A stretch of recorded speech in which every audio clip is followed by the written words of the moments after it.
What's up, everyone? It's your boy Infrar-Ed. Welcome to the Scott Reports. Today I'm bringing you an anime review of Ajin Season 2, Episode 2. And I said it last week, I'll say it again. Sato does not play. This man is serious about taking over the entire country. And honestly, who is going to stop him? I know that's the whole plot of this anime manga series, but I don't know, he's just so godly that I don't know who is going to stop him, as he focuses this episode getting right into assassinating the next person on his list. He told the government, give up, bring me these people, I'm just gonna go kill them myself. So he's wasting no time with that. Of course, it was pretty interesting to see Tanaka being culture shocked with everything that's going on around him as far as technology and how things are working, because Sato needs to sneak onto his plane to assassinate a man by the name of Sakurai. So in order to do that, you know, the hacker and the other people that are with him, they made him a facial disguise so he can get on the ship and he wouldn't look exactly like himself. Well, get on the plane, not the ship.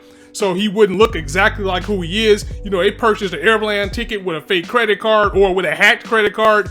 And Tanaka's looking like, how the hell are you doing this? And the hacker guy was like, look, dude, I know you've been locked up for some time, because yeah, Tanaka's been locked away while just getting tortured for years, so he doesn't know there's people out here that can forge passports, credit cards, or whatever you need. The hacker even says, like, look, with enough work, a middle school kid can do the same stuff I'm doing. This is nothing, dude. You're just out of touch. So Sato's A-team basically forged the perfect plan to get him onto this aircraft and carry out his assassination.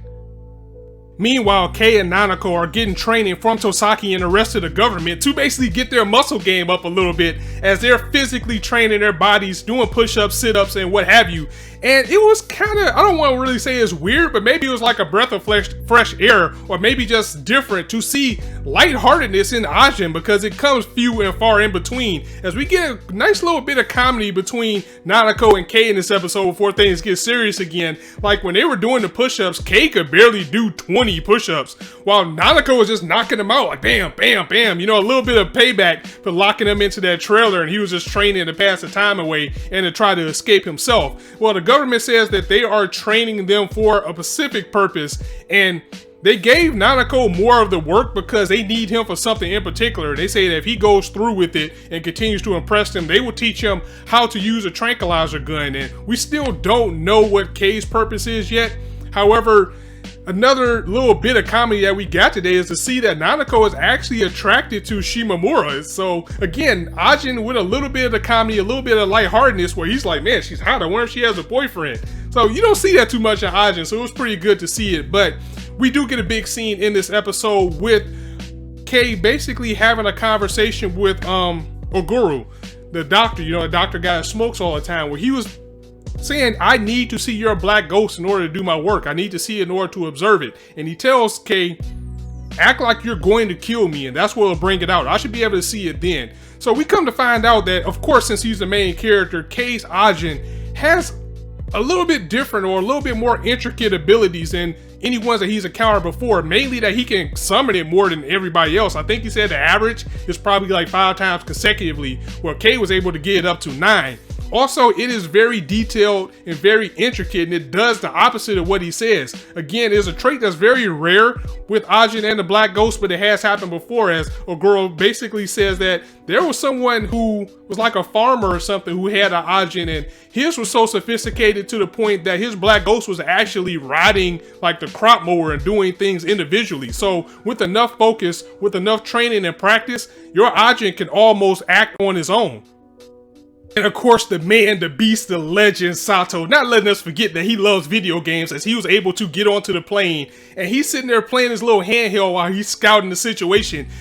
And we are yet to see this man fail, as he did assassinate Sakurai. I mean, his guards tried to stop him, but they pretty much just got shot up like it was nothing. I mean, Sato took care of these guys like they were nothing, ran through them like butter, wasn't even a sweat off his brow. But that wasn't all, because once he succeeded in killing Sakurai, he actually put up some C4 and blew the plane. I mean, he was just straight like bon voyage, and everybody just blows up. He probably jumped off and skydived or something. Who knows what he did, but mission complete once again for Sato, and I love him as a character. Again, he is my favorite villain of 2016. and he's definitely going to be up there on the all-time list. But for the sake of the story, somebody has to stop this guy, and they need to do it soon. But the rate that he's going to make a good chunk out of that list before this happens. But once again, I do gotta clap it up for K for putting Nanako in his place, because again, he can get a little bit too happy-go-lucky. He can be a little bit more trusting, as Nanako, you know, he's with these guys like, here, they're gonna train us, they're gonna teach me how to shoot a tranquilizer and everything. And K is like, wait, these guys aren't our friends. You shouldn't be so comfortable around them. You shouldn't trust anybody. You're Ajin. Everybody wants us dead. So we can see that little bit of loneliness that he has, that little bit of guardedness, that closure that he has. But at the same time, this could be a problem too, because Nanako says, oh, you act like you don't care about people, but what about that one friend that you had to help you escape? And of course, that is Kai, somebody we haven't seen since like episode 2. And K is just like, I don't care about him. He was a pawn, just like everybody else. We're using these people for pawns. I used him as a pawn to escape. And this guy's such a sociopath that I almost believe him, but he does show a little bit of regret for saying that, and I think Nanako sees it too. But for him to act so coldly towards it, you can't help but believe him and think that he's just a heartless bastard who just wants to be alone.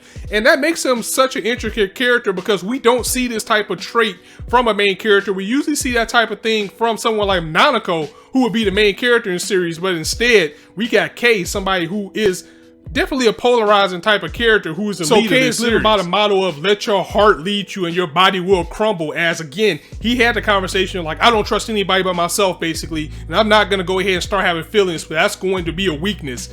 But you know what? I think that is going to lead to some conflict with him, as we definitely can see that now he's completely lost control of his black ghost. He was giving it orders and it started to attack him. And I think that is coming from the contrast that he's having with himself, where he's trying to act like he doesn't give a shit about Kai and some other things, but he really does. And something that Oguro also brought up is like, how long has he been an Ajin? The reason why he kind of really doesn't have as much control as he should over his black ghost is because he hasn't had time with his Ajin for so long. But at the same time, he wonders how long he's been an Ajin, because he has a scary amount of detail to be able to control his black ghost. And something that, a theory that I have for myself is, remember that if Ajins lose their heads, they still won't die. If the body is still around, it will just regenerate the head and they will come back as a second person. I kind of got a feeling this is possibly what could have happened to K, and maybe that's clearing up some of the clouded memories that he has. Something definitely had to change within him. But now, yeah, his black ghost is berserk. It's not listening to him, so that's not going to be a good thing. And I think the reason for that is because he's not being true to himself. Like, look at Sato. Sato knows what he's about. Sato knows what he wants to do. And because of that, he has control over his black ghost to the point where he needs it.